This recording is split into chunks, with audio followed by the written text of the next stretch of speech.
শনিবার ভারত কেশরী ডক্টর শ্যামাপ্রসাদ মুখার্জির ১২৪তম জন্মজয়ন্তী। তাই দিনটি উপলক্ষে মালদা শহরের ফোয়ারা মোড়ে অবস্থিত শ্যামাপ্রসাদ মুখার্জির পূর্ণাবয়ব মূর্তিতে মাল্যদান করে শ্রদ্ধাঞ্জলি নিবেদন করলেন ইংরেজবাজার পৌরসভার চেয়ারম্যান কৃষ্ণেন্দু চৌধুরী।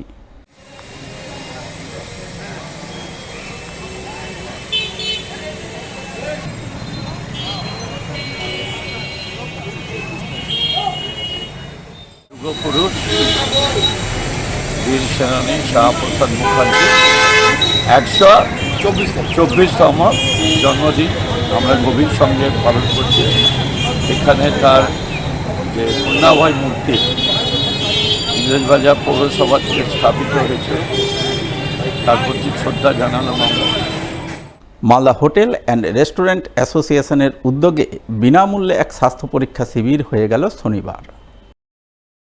এদিন এই শিবির অনুষ্ঠিত হয় মালদা শহরের রথবাড়ি এলাকার এক বেসরকারি লজে। আমন্ত্রিত অতিথি হিসাবে হাজির ছিলেন ইংরেজবাজার পৌরসভার চেয়ারম্যান কৃষ্ণেন্দু চৌধুরী। এছাড়াও উপস্থিত ছিলেন হোটেল অ্যান্ড রেস্টুরেন্ট অ্যাসোসিয়েশনের সদস্য ও কর্মকর্তারা। তাদের উপস্থিতিতেই এদিন স্বাস্থ্য পরীক্ষা শিবির চলে। শিবিরে বহু সাধারণ মানুষের বিনামূল্যে চক্ষু, ব্লাড সুগার ও থাইরয়েড পরীক্ষা করা হয় বলে জানা গেছে।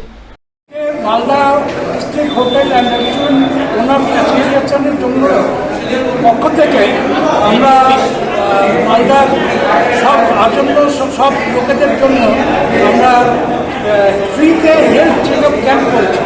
আজকে এখনও অবধি 70 জন এসছে, তবে আমাদের কাছে বুকিং হয়ে গেছে 175 জন। আর আজকে সবচেয়ে বড় জিনিস থাইরয়েড টেস্ট যেটা হচ্ছে, কলকাতা থেকে একটি কোম্পানির সঙ্গে আমরা টাই আপ করে থাইরয়েড টেস্টের ব্যবস্থা করতে পেরেছি। একটা আপনারা সকলেই জানেন, এটাই থাইরয়েড টেস্ট করতে গেলে 500 থেকে 600 টাকা লাগে। সেই জায়গায় আমরা ফ্রিতে করাচ্ছি, একদম ফ্রি, টোটাল ফ্রিতে আমরা এই থাইরয়েড টেস্টিংটা করি দিই।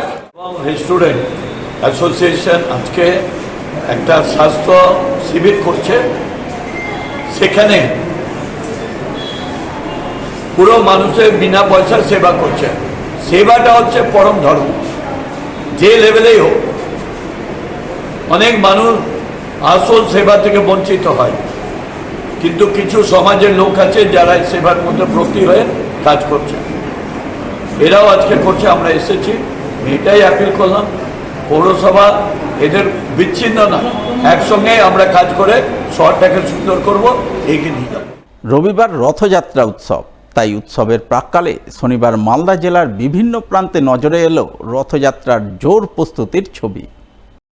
এবছরই প্রথম গাজলের দুটি এলাকায় নতুন করে হতে চলেছে রথযাত্রার আয়োজন। শনিবার এমনই এক আয়োজনের তোড়জোড় চোখে পড়ল গাজলের তুলসীডাঙ্গা এলাকায়। স্থানীয় ব্রহ্মদেব সংঘের পক্ষ থেকে তুলসীডাঙ্গায় এবছরই প্রথম হতে চলেছে রথযাত্রা। তাই এই রথযাত্রাকে ঘিরে জোর প্রস্তুতির ছবি নজরে এলো শনিবার।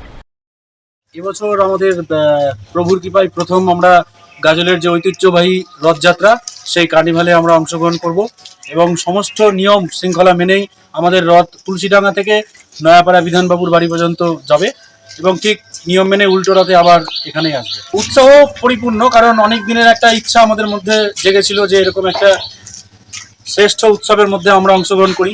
কিন্তু তুলসীডাঙ্গাবাসীর সাহায্যে, সম্পূর্ণ তুলসীডাঙ্গাবাসীর সাহায্যে আমাদের এই রথের নির্মাণ করতে খরচ হয়েছে প্রায় 1,70,000 টাকা।